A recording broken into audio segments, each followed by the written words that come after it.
It's really boring. It doesn't have to be. Sometimes it will be. It doesn't have to be. I would say that, ladies and gentlemen, we're back in the studio with a good cup of coffee. And well, this video here went viral some time ago. Céline Dion shows Larry her vocal warm-ups. And I remember that at the time that it went viral, I basically lost the timing. And discuss with you guys the exercises that she's using in there and why they are, if they are, important for a voice when it comes to warming up, when it comes to getting ready for a performance or a recording session.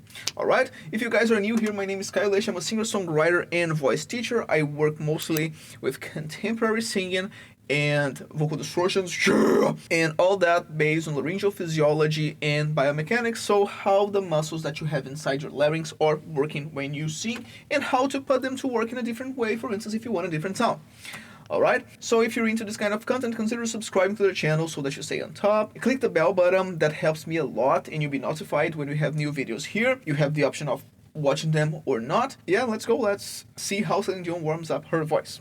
You keep the voice going. You do exercise, or how do you work that? I mean, do you... I still have a coach. Really? I do have a coach.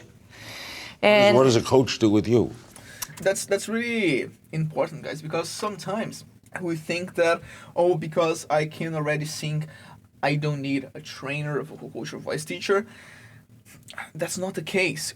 We can always do better by having the right instructions. So even though I'm a voice teacher, I still have lessons and I practice with my teacher, which is Professor Ariel Coelho. He's my vocal coach. So whenever I need to record a song, I'm working on my originals, I seek him for help, for training. That's really, really important. Also, we as singers, we might be a bit biased. Sometimes we won't practice what we should practice just because, oh, this is not exactly the kind of exercise that I like, but you are not saying that to yourself. Instead, you say, oh, I know my body. I think that other exercise, the one that I like the most, will be better for my voice.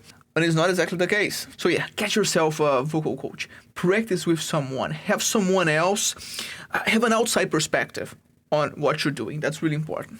it's really boring. It doesn't have to be. Sometimes it will be. It doesn't have to be. I would say that especially breathing exercises, my students used to hate them. For instance, what I call the sustained S, where we keep our ribs open, we are just pushing air forward, keeping that sound to offer some resistance. Usually my students hate that exercise. I don't know why, I find it okay. However, yeah, some exercises won't be as fun to do. Some exercises will be a bit uncomfortable. Some exercises will just be weird or ridiculous, and that's okay. I always say to my students that when you're practicing exercise, sometimes you'll be doing weird stuff so that we don't need to do that weird stuff when we're on stage. But yeah, some vocal exercises will sound or will feel or will seem weird. That's, yeah.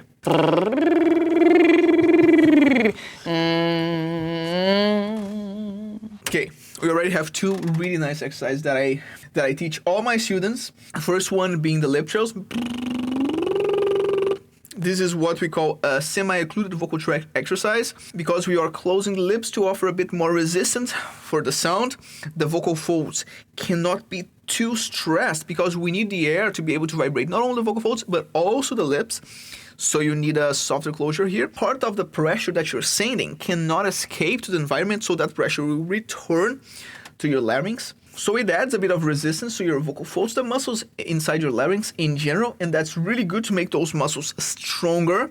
And because you have that rebound effect, it's not as drying for the vocal folds, which means that when you're not warmed up yet, it's an exercise that you can do. It will be beneficial without getting you too tired before a performance. Again, it's great. We have good blood flow. On top of that, we also have the muscles, the articulatory muscles above the vocal tract, the muscles on your face, your lips. We have them vibrating as well, so small movements here that help you later on articulate better because these muscles are also already warmed up. So it's a great exercise, and then she goes for the NG sound. Pretty much the same concept. We also have semi-occlusion here, but instead of using the lips, we are using the base of the tongue and the soft palate, and we are also working a lot with nasal resonance here. Which is really important. It helps a lot for us to realize how much tension we are using. It helps regulate the balance between supraglottic pressure, the pressure that we have above the level of the vocal folds, and the transglottic pressure as well, so that we don't overstress the vocal folds. We also use a bit of the pressure up here. Why do you need that? It's a stretch. If you go and see a dancer stretching on the floor, you might think she's very flexible. Wow, she can really stretch that leg. But it's not choreography. It's not artistically beautiful. So us, and then That's the thing. Sometimes when we see, and that's something that that's my opinion, at least. I know that some singers won't agree, some musicians won't agree, but when I see a drummer practicing exercises, or when I see a guitarist practicing exercises, I find that cool. I think, oh, that's nice. I had a friend when I was starting into music that he would play scales on his guitar, like the modes, and it would sound really good. He would apply distortion there. It sounded so cool that I thought that he was playing a song, speed metal song, but it was just an exercise that he was repeating super fast. The same thing when I see drummers practicing. When it comes to singing, sometimes it's not that beautiful, and that's okay. Now, when she's talking about stretch here, that's really important. We have that. We have the vocal folds stretch, and we have the muscles that are responsible for stretching the vocal folds working a lot for that. We also have the muscles that are responsible for shortening the vocal folds working a lot. Basically, we have most of your larynx muscles working there. Just let's be mindful of the fact that it's not only the vocal folds, because sometimes when you think, oh yeah, this is stretch, we are thinking, okay, the vocal folds are stretching, that's all.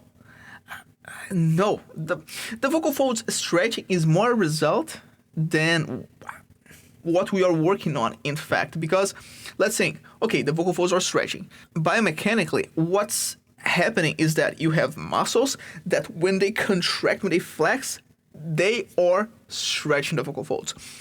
So I like to think, for instance, depending on the range that you're going, if you're singing or I'm working my CTs to stretch my vocal folds. So what muscles are being worked on? The CTs. And as a result of that, my vocal folds are also stretching. And okay, but it's basically the same thing. Yeah, but when you see singing through a physiological perspective, thinking on the muscles that you're using to make the sound happen might be beneficial later on when you're thinking about the problems that you might face. Okay, which muscles might be not working so well, so that I can think of exercises to help them do their job better. All right? So you go on stage and you give it. Give me a vocal warm-up. What do you do? Well, like that. This is before in the dressing room? I do this for a few different ones, obviously, but it's just to pre, bra, bro. Yeah, here we have, I really like those because we have different coordination at the same time. We have the lip trills, so that help us with the balance between subglottic pressure and transglottic pressure.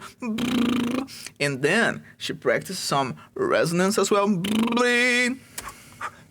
And also subglottic pressure at the end with just coordinating the abdominal muscles to be able to push the air out. Probably, she's not saying that, but she might be forcing her ribs out to keep the diaphragm under contraction. Staccato.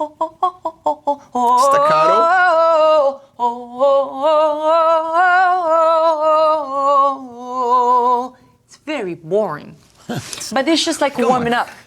It's not boring. Sometimes it's fun. I like those that you combine a range of different exercises in the same one. I find those really cool. Yeah, at the end here, some active vocal folds. Because when she does, her vocal folds are passive.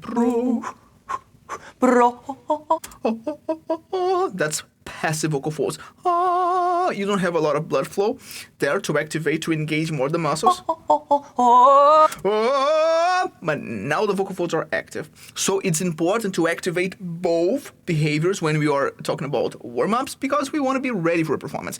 And for her performance, she will have to sing with both passive vocal folds and active vocal folds. Staccato and legatos. So she's practicing the interruption of the larynx behavior. And also connecting all the sounds. So we have all range of motion for the muscles. Yeah. Fantastic. It's a really nice vocal warm-up. You could practice this warm-up as well.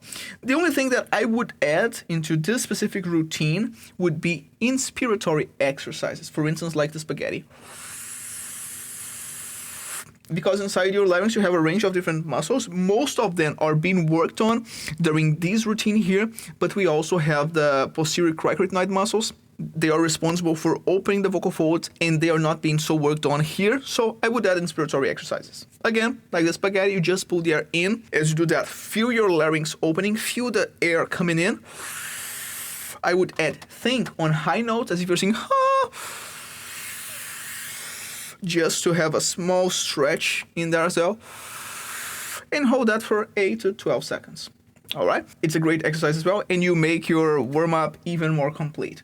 Okay, and let me know in the comments what other vocal exercises you do when you're warming up your voice. And talking about warming up your voice, if you want to really develop your voice, learning passive schemes, active schemes, ornaments like vibratos, runs, yodels, vocal distortions, yeah, and of course, vocal warm-ups, vocal physiology, how to create your own vocal exercises, all of that is covered in my singing course, Building Your Voice. I'll leave the link in the description below. When you click the link, without committing to anything, you already gain access to a free voice lesson over 30 minutes, talking about belting, what we call in vocal anthrophysiology, the worn voice, and also the phaser voice, which is one of the kinds of vocal distortions. And I can't stop loving you! And how to practice that distortion in a healthy way without damaging your voice. In fact, if anything, it will increase your control over your voice. Alright, so check it out, link in the description. If you like the video, click the like button, that helps me a lot with the algorithm. Click the bell button so that you are notified when we have new videos. Of course, you have the option of watching them or not. It might be something that's interesting to you, and then you always have the option of watching it. And yeah, I'll see you in the next one. But remember, if your concepts cannot be seen in the real world, they must change, and not the world.